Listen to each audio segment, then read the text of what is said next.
Honorable Chief Minister Shri Biju Patnaik, dignitaries on the stage, ladies and gentlemen. We are assembled here for the launch of the book, The Tall Man, Biju Patnaik, in commemoration of one of the greatest Indian leaders of our times. We are here to honor Bijayananda Patnaik, the father of modern Odisha and a pillar of the democratic system of India. He is affectionately called Biju Babu by everyone.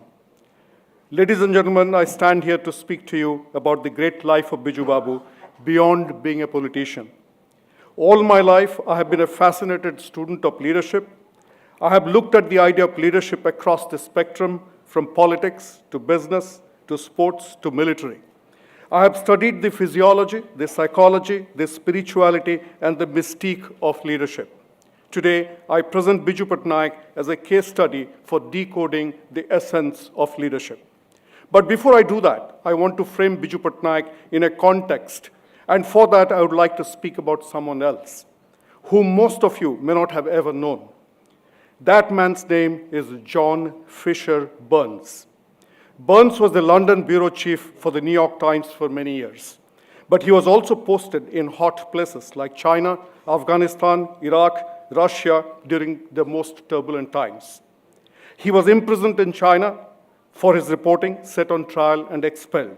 For his contributions to international reporting, Burns was called the greatest war correspondent of our times and the dean of foreign correspondence. Burns was twice awarded the Pulitzer Prize. Ladies and gentlemen, by now you're intrigued as to why I'm speaking about Burns today. Indians may not know, when Biju Patnaik left the world in 2007, a man no less than Burns wrote a tribute to him in a newspaper no less than the New York Times. The number of Indians whose departure was written about in the New York Times, the #1 newspaper of the world, can be counted on fingertips. The headline of the story did not say Biju Patnaik, two-time Chief Minister of Odisha. It did not say he served the Union Cabinet. It didn't say he belonged to this political party or that. New York Times, in a tone of respect and solemnity, simply said, Biju Patnaik, 81, daring pilot patriot of India. The copy read, Biju Patnaik, one of the most prominent survivors of the generation of Indian leaders who took part in the independence struggle against Britain, died on Thursday. He was 81.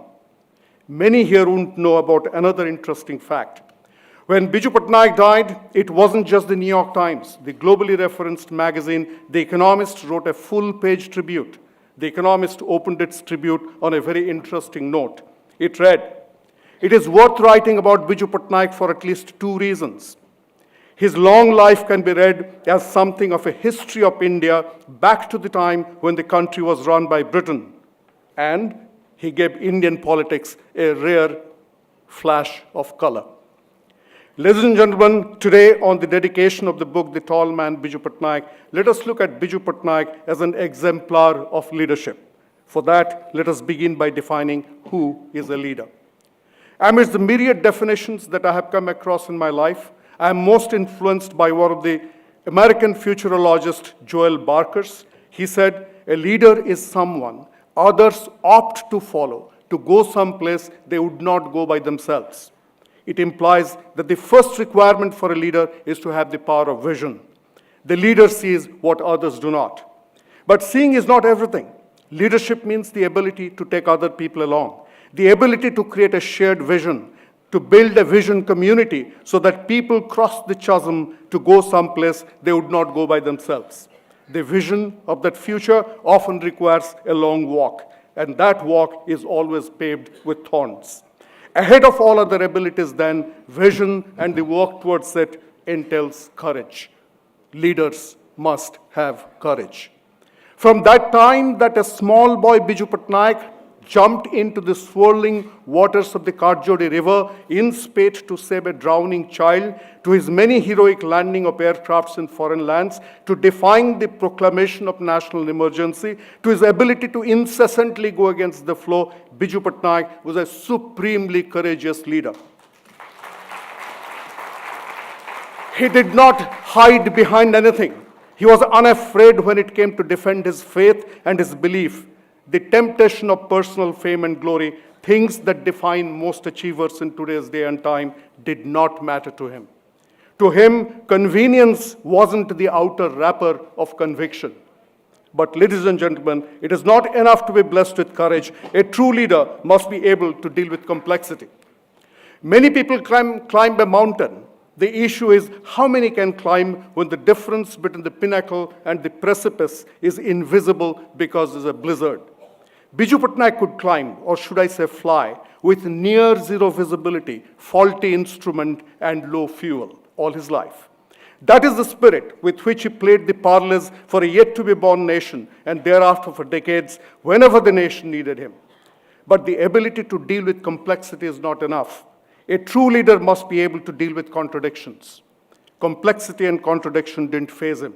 That is why he could fly to evacuate stranded British people as war raged in Burma, and on the way, he could also drop nationalist literature for Indian troops because above the complexity and the contradiction, he saw the vision of a free people. If we look at the annals of great leadership, from Gandhi to Martin Luther King to Nelson Mandela, we can see that a critical component of leadership is heightened yet lasting obsessiveness with an idea that becomes a leader's burden of dreams, an idea that consumes the leader. It becomes the only reason to be alive. To Bijananda Patnaik, the obsessive reason to be alive was the idea of Kalinga. It was an incredible idea for a people for whom the present was an ambitionless vortex. The people of Odisha were not able to see a worthwhile future, far less to get to that future all by themselves. But before a people can see that future, first they need to see their own past. For this, Bijananda Patnaik went back thousands of years to resurrect the idea of Kalinga, expansive across land, a Kalinga that was also expansive across oceans. To flabbergasted followers, to the secretly admiring skeptics, he said, Kalinga is the promised land of the brave and the free. He wore the insignia of Kalinga on his heart, his sleeves, and then on every enterprise that he created. If Biju Patnaik didn't walk this land, the word Kalinga would have been obliterated from social memory today. In the dream for Kalinga, Bijananda was not creating a memory of the past, but memories for the future. The memories for the future that he created for his land had Paradip port birthing ships when it was barely ready for a schooner. He saw expansive four-lane highways where mostly bullock carts ambled their way.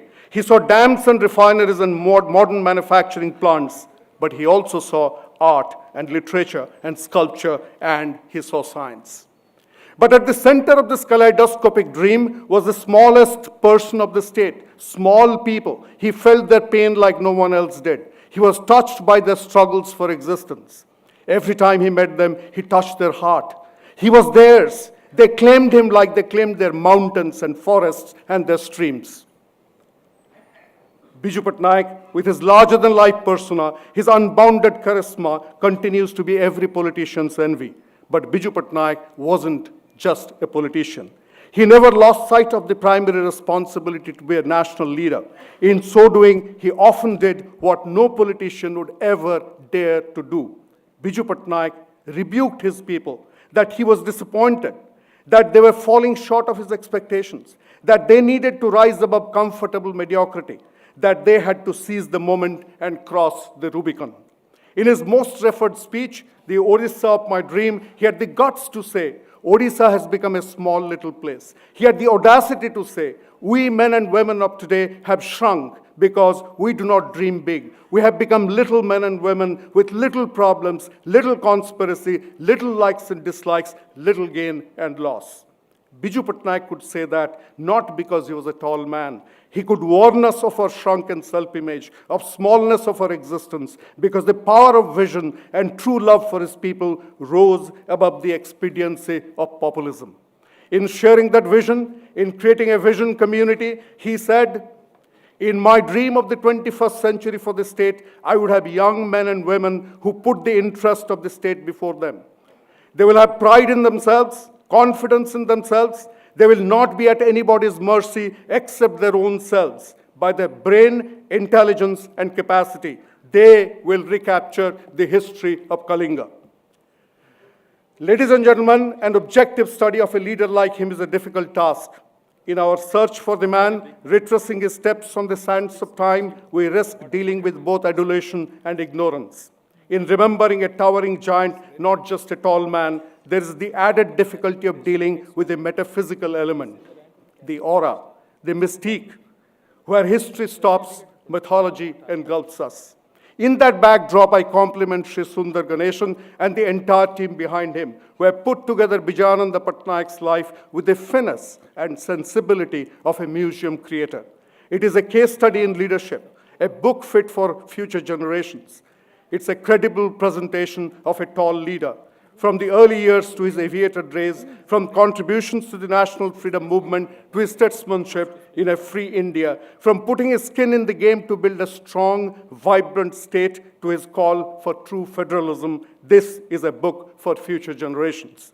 It has rare credibility because it uses less words. It relies almost entirely on evocative pictures as artifacts of history and faithfully cites sources. I would call the book heirloom material.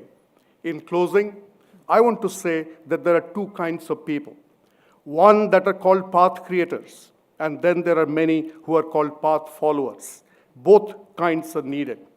Path creators chart a new course where none existed for the followers to walk them. Path creation is the more difficult task. It is what leadership is all about. Biju Patnaik was an exemplary path creator, a man whose enduring legacy will bind future generations to the unending task of carrying the burden of his dreams. Thank you, Honorable Chief Minister Shri Naveen Patnaik, for inviting me to review the book. And thank you, ladies and gentlemen, for being here to witness the launch of the tall man, Biju Patnaik. Thank you very much.